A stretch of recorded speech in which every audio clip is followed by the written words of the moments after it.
Well, hello. In this video, I'll be discussing the advantages of the Pachmayr Grip, the legendary Pachmayr Gripper Grip, my favorite grip of all. It's like the Doc Martens of revolver grips.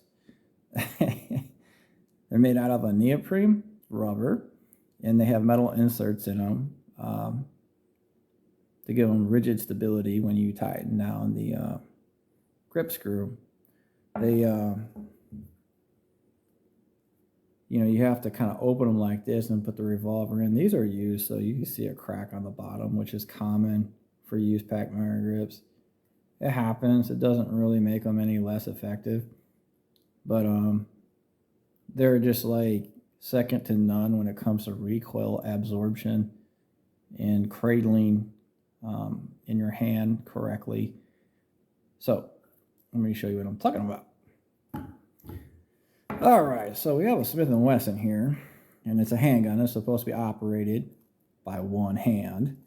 What that means is you should be able to cock the hammer, pull the trigger, manipulate all the controls with just one hand. Can you do that? Maybe. I don't know. Like, I'm a little out of practice here with my dexterity, but you should be able to manipulate your gun with one hand. But isn't that something? That grips fell off because I wanted them to come off. These are the just not at that time. These are Uncle Mike's. They come standard on a lot of Smith & Wessons. They're just really too small for me. I mean, when you grab the gun, a lot of times it does not cradle correctly. This one here is tilted leftward, so you can tell my wrist here to the back strap to my sight is not straight. When you grab a gun,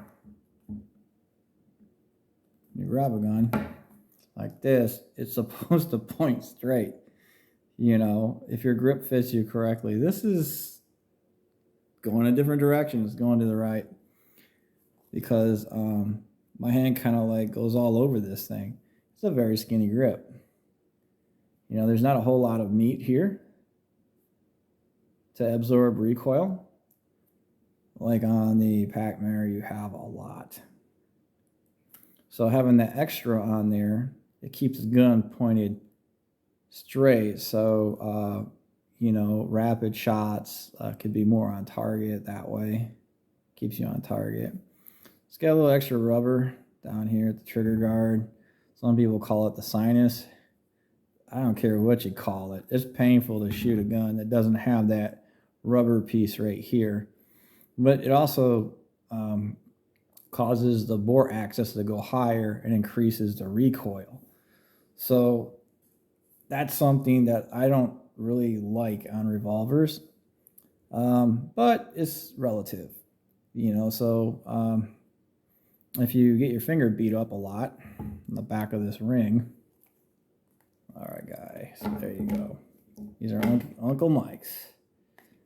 I don't like you, Uncle Mike. You don't come around much. Okay, so not having a sinus here, and you shoot and you recoil like that, the back of this guy right here likes to beat the living heck out of your middle finger. So people start packing that area with inserts and adding extra material there, and it makes the gun a lot more comfortable to shoot. But it also makes it more inaccurate because the higher up this guy goes in the hand, when you start pulling that trigger towards the bottom, it starts to wag.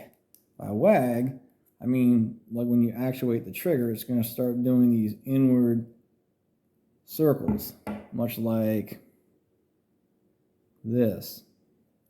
So having a high grip, not having a sinus in there, like that, it gives you like an advantage when you grab something.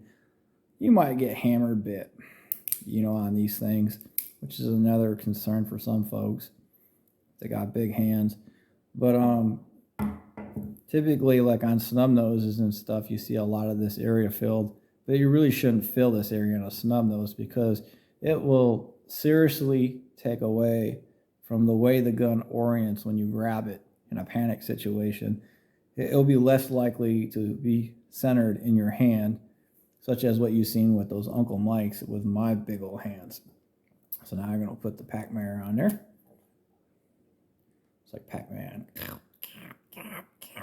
Okay, let's get her on there. Of course, this gun is unloaded.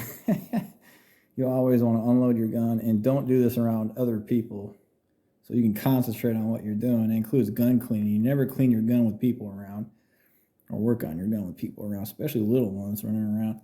So I'm trying to get this guy inside frame. There we go. Look at that. Even though the screw's not in, it don't move around much, you know. But you see there's a lot more to the sinus there. Not much more. There's a lot more right here. So when this guy's all like, pow, pow, pow, you're not going to feel it too much. And then it's going to keep the gun kind of down. It's not going to allow it a radius to move like with the Uncle Mike's. You know, being a little skimpy where it's critical is not a good thing. But you see, they put it down here for comfort shooting. But the way you grab your grip, it should be cradled, you know, centered from your wrist, reasonably straight. So even if you focus on your sights, if the gun's not straight in your hand, chances are you're not going to hit the center. So your thumb is supposed to prevent that trigger wag, for lack of a better term, when you're pulling the trigger on these things. It's supposed to keep it anchored, you know, and in a Pachmayr grip, that works quite well. It keeps it nice and anchored, you know, because, you know, it's being fat up here. It forces your hand in an alignment where it can't really get out of. And then when you push your thumb up against it right here, you know, it's a nice solid platform where you go pull your trigger like that. I know it's kind of like moving around because I'm using the pad of my finger. Because unfortunately, it's a Smith & Wesson and not a Colt. You know, I'm not a big Smith fan at all. You know, I think they're junk, but that's just my opinion. And the Pachmayr grip greatly enhances the repeatability and makes it a lot more comfortable to shoot. Anyway, when you're cavalry or whatever, you're riding on horseback, you can't have two hands. So you want that gun to go straight with your wrist, you know, so you don't have a lot of this limp wrist crazy stuff and the gun moving around, you're pulling the trigger, the thumb anchors it inside the cradle of your hand. The finger, your index finger, points to the target. Your eyes will naturally orient when you point your index finger at a target. So it's not a matter of keeping your finger off the trigger. So you see people on these movies and their finger is like way the heck over here. The gun's pointing down. That's stupid.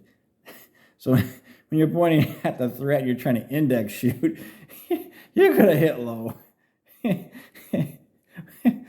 they don't even know they're doing it because they think they're being safe, you know, having their finger way the heck over here. So you basically have,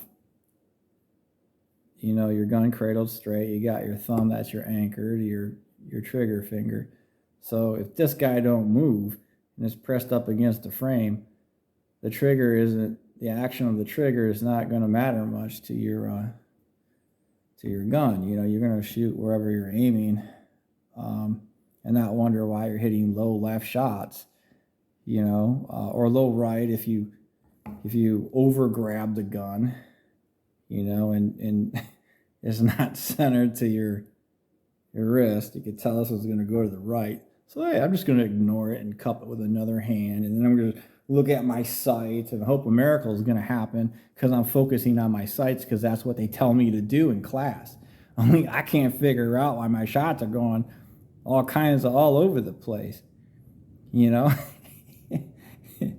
So you gotta hold your gun right in your hand if you want to hit the target in the right spot. You know, it has very little to do with your sights. You know, the sights do help, but most of the time you're not even going to see them when you have to shoot your gun. You know, if you're going to be shooting that paper that doesn't move around, then I guess it's okay. You can use your sights all the time. But when you grab your gun, that sucker has to be centered in your hand, you know, from here to your front sight, you know, and that thumb spot right there makes that happen. You know, so your thumb needs a strong resting platform to offset the trigger movement. And Pachmayr gives that to you. You know, I wish Uncle Mike's would give it to me. Maybe it's, you know, maybe, I don't know. Some folks have an easier time with them. I don't. Most people just take these things off and they buy a Hogue grip or a fancy grip. But anyway, to each his own. But for me, you know, if it's a Smith & Wesson or a Colt, that's a mid-frame, it's going to have to be a Pachmayr grip for me. And I think K-frames are kind of small for my hands, you know, but I don't know, I like pistols better, but that's why you want a Pachmayr grip. To reiterate what I'm talking about, get this Pachmayr off here. There we go. All right, so you got Uncle Mike's right here, and then you got Pachmayr. You see the difference? And then you turn these guys around. You got Uncle Mike's and Pachmayr. Look at that. You got more where it counts on the Pachmayr grip. And then down here is rounded. So when you grab this thing, kind of feels weird on your hand. You kind of want to keep it here, but there's an awful lot of play back here where it's supposed to cradle on the back strap. And on your Pachmayr, you've got like these little grooves, if you will, and it's flared, so it fits right there, like that, and it's reasonably straight in my hand, and this is all closed up. My hand's totally around the back strap. You know, this thing is pretty tight, and then my thumb's anchored right on the side. And I got extra shock absorption right here. And the sinus is totally covered. It's like, look at that. My knuckles are completely off the metal of the trigger ring. You know, unlike with this little guy here. I grab this guy here. I guess it's going more towards the left. Not so much for my thumb pad.